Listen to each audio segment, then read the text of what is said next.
that time of the week, it's that time of the month. It's time to go over DPS specs when it comes to choosing your main in Shadowlands. We have gone over tanks, we have gone over healers, but for DPS we have to do something extra. There is a bunch of them, there is 13 for melee and 11 for ranged. So bring up slide number 1.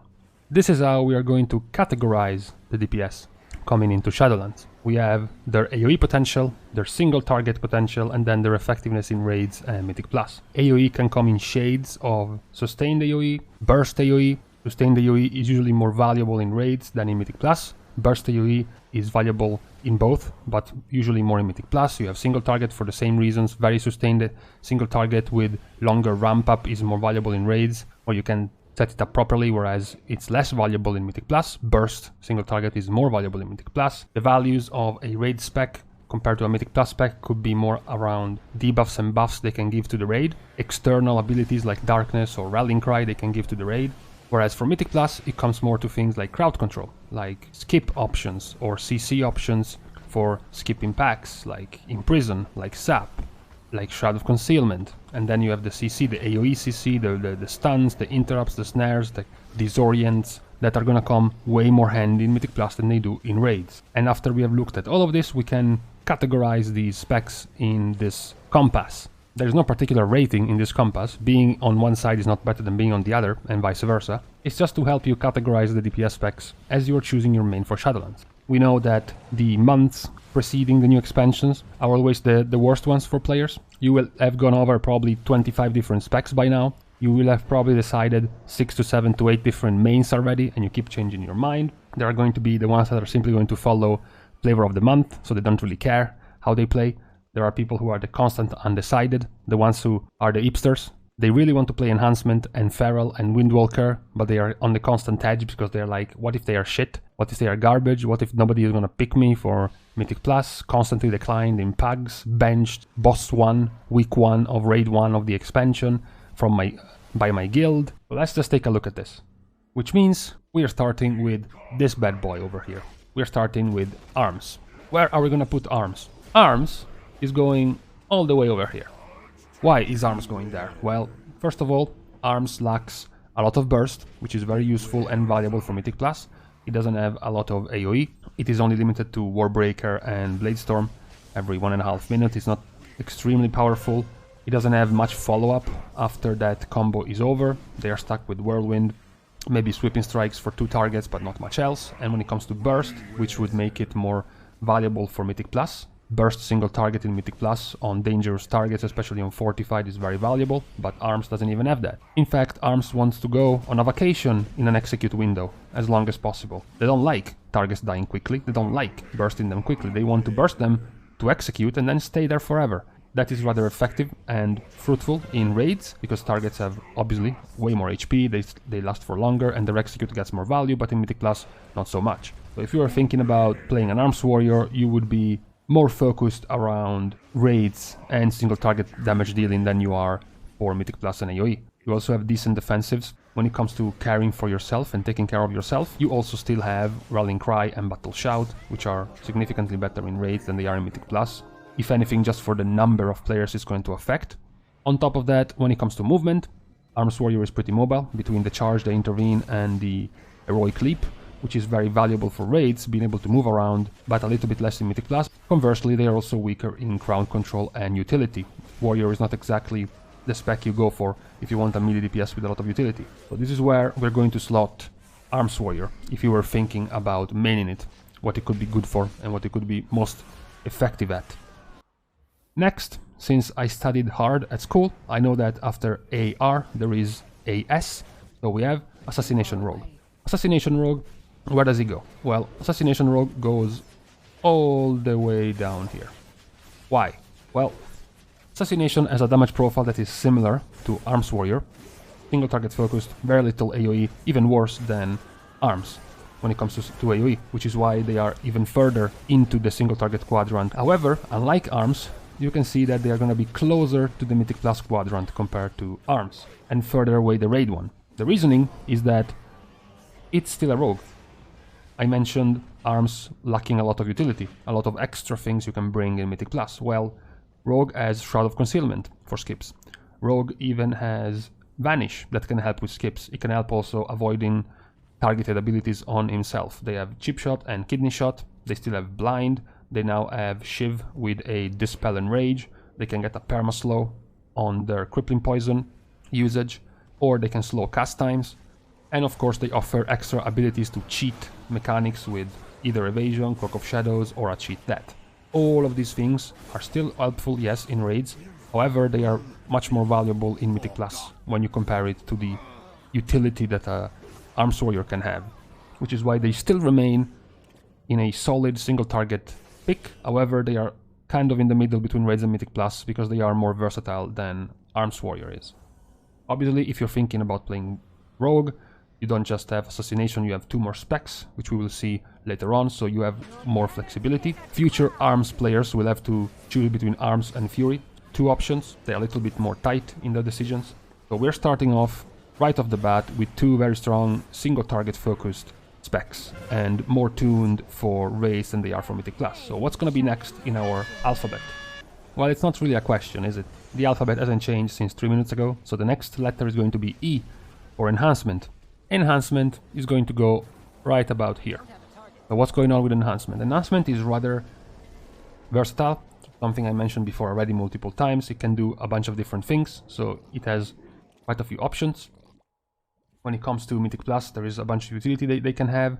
Tremor Totem, the Slow Totem, the Stun Totem, they have an Offensive Dispel, they have a Self Combat Res. They are not, however, specialized. They are sort of free-flowing with a little bit of everything. Also, when it comes to raids, they don't have a proper buff like Arms Warrior with Shout. They don't have a proper defensive like Arms Warrior with Rallying Cry for the raid. They don't have a proper immunity like Cloak or Cheat Death. It's not an immunity but a cheese mechanic like a Rogue. So this automatically makes them a little bit less wanted in a raid environment. Obviously, there is the big if when it comes to utility, because now Enhancement Shamans also have Wind Fury Totem, which might become a mainstay requirement for raid comps, which would tilt it a little bit closer towards raid priority compared to Mythic Plus. But as it stands, it's a rather fluid pack for all roles. It needs to be mentioned, if you were thinking about maining an Enhancement Shaman, that you're not going to have a backup plan when it comes to melee DPS. If you're playing Enhancement and you're nerfed or you're undertuned or you're weak, you have to reroll to an entirely different spec from an entirely different class, unlike Rogue and Warrior. So you are by default already at a disadvantage when it comes to that. And then we have the parenthesis of community perception. Obviously, right off the bat, even if players are not gonna know for sure which are gonna be the new meta specs in the new expansion, people are gonna generally settle for comfort and go for the specs they know are already strong. So it's gonna be slightly harder for Enhancement to make a name for itself when it comes to being strong. Somewhat similar to BFA, because they're not terrible, they're not bad in BFA, but you know, they're not in very high opinions of people when it comes to choosing a melee DPS. Now, next in our alphabet, oh, okay. I guess it's time for Feral. So we're putting Feral about here. What's the deal with Feral and why is it here? Feral is here because they have a massive problem when it comes to Mythic Plus, which is the same problem that is similar to their AoE problems. It takes too long for them to do what they want to do, which makes it more possible in raids due to the length of the encounters and much harder in Mythic Plus. Their AoE damage requires quite a bit of setup, and it is almost entirely in bleeds, which means stuff needs to stay alive for long. The shorter the fight is, the less damage they will do. It is in a similar situation to Assassination Rogue. The difference is that Assassination Rogue is still steering closer towards Mythic Plus due to being a rogue. Feral is a wannabe rogue. They don't have the things rogue have. They don't have an immunity. They don't have Shroud. They don't have a cheat death. They don't have any sort of good things they can give to the party. Some Feral Druid will try to say, yes, but I'm a Druid. Look at all my utility. I have Cyclone, I have Stampeding Roar, I have a Battle Res, I can off-heal. Yes, you can. However, it's not nearly enough to bring to a Mythic Plus group very strong mechanics. As I mentioned, the same for Shaman, they have a lot of tiny utility, which doesn't compare. Things like raid buffs, like party buffs, things like immunities, things that can help you skip, like a Sap, a Shroud, an Imprison, or something like that. So they are way closer to being a raid spec focused around single target than they are being a Mythic Plus spec focused around AoE. They are still not that far away from AoE compared to single target due to when it comes to raids, their AoE becomes more manageable. As long as the targets are alive for longer, the AoE is not that bad. It just doesn't show up when you're doing Mythic Plus. After Feral, we have Frost. Where are we going to put Frost? Well, Frost is going to go just about here. Very AoE focused compared to single target, but still somewhat in the middle between Mythic Plus and Raids, since it's going to be viable for both. They have pretty strong sustained AoE, they can even get a nearly 2-minute long Breath of Sindragosa if they talent and legendary properly for it, and they also have a very high burst, which is very viable in Mythic Plus. It's also very viable in Raids whenever a burst AoE is required, as opposed to more sustained cleave on 2 or 3 targets. They are sort of in the middle when it comes to Raids and Mythic Plus, also when it comes to what they are strong at, or rather what they are weak at. You would want to put them closer to Raids, because when it comes to Mythic Plus, their defensives are okay, but no cheats, immunities to speak of, and their mobility, you would want to put them closer to Mythic Plus, because their mobility for Raids is terrible. They have the worst mobility of all specs in the game, essentially. So the fact that they are bad at both keeps them in the middle. They do have Grip, which is still useful in Raids and useful in Mythic Plus. It can also function as a second interrupt in Mythic Plus. They can have a single target stun. They can be, though, a DPS with a combat res for Mythic Plus, and they can also be specifically for Raids when it comes to externals for healers. In surviving big damage windows from bosses, they do have now Anti-Magic Zone, which is extremely powerful and could possibly give them a guaranteed spot in Raids when it comes to a melee DPS. When you want to look at having a second Rogue, or maybe having a second Warrior, or having an anti-magic zone from a Death Knight, for a raid environment it becomes very valuable. So this is the position they fit in right now.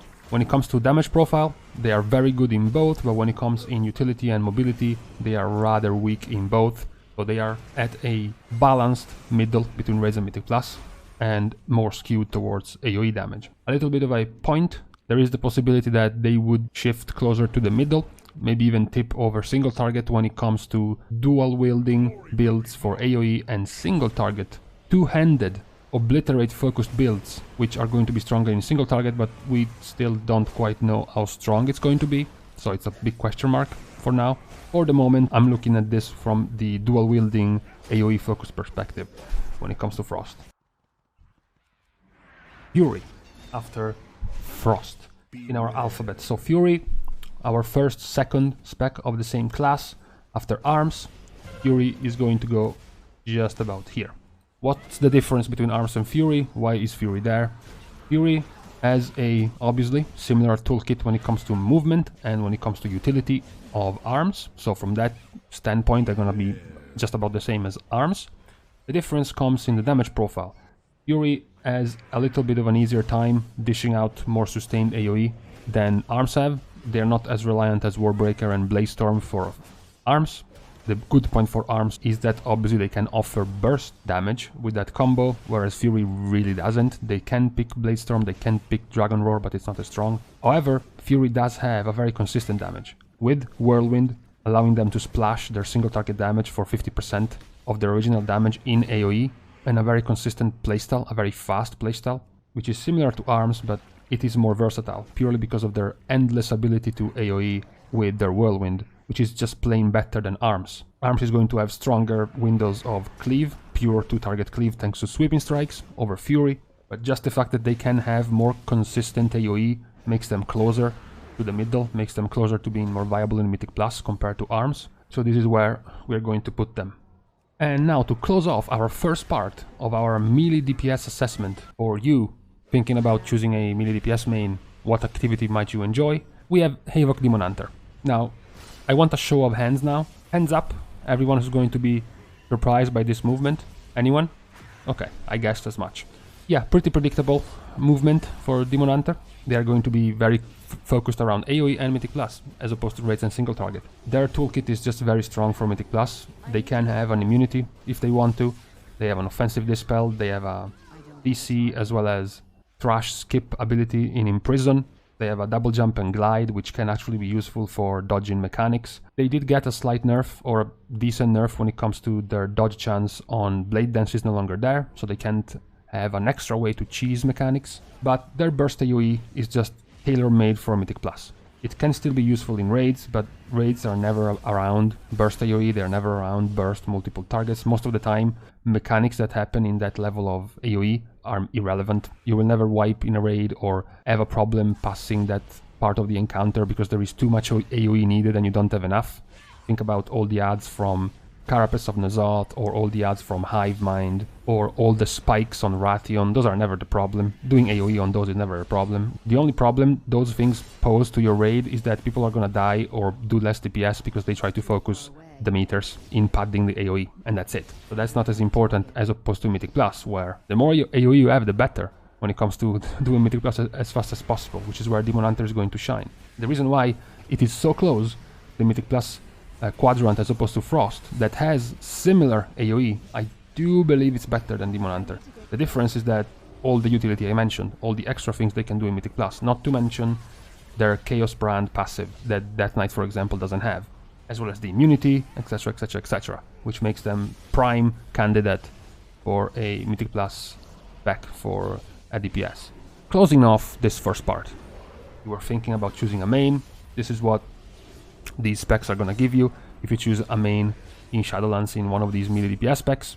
Talking about community perception and how you're going to be received at the start of the expansion, we can easily say that Havoc, Demon Hunter and Assassination Rogue are gonna give you an edge up, simply because of the reputation these specs and these classes have when it comes to Mythic Plus or raids.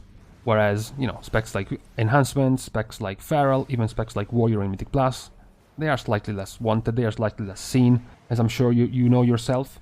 Soon, somewhat soon, not sure when, the second part of the Melee DPS is going to come out, as well as the first part of the range DPS. So, as a parting gift, I'm gonna leave you with a question. Where do you fit yourself in this quadrant? What is your style? What would you rather play? Are you perfect for a Feral Druid? I'm sorry, I'm not insulting you. It was just a question. Are you perfect for a Frost DK? Would you rather see a spec all the way down to the blue quadrant at the top, maybe in the middle between Mythic Plus and single target? Let me know. In the meantime, I'm actually going to go eat, because I'm pretty hungry. See you around, guys.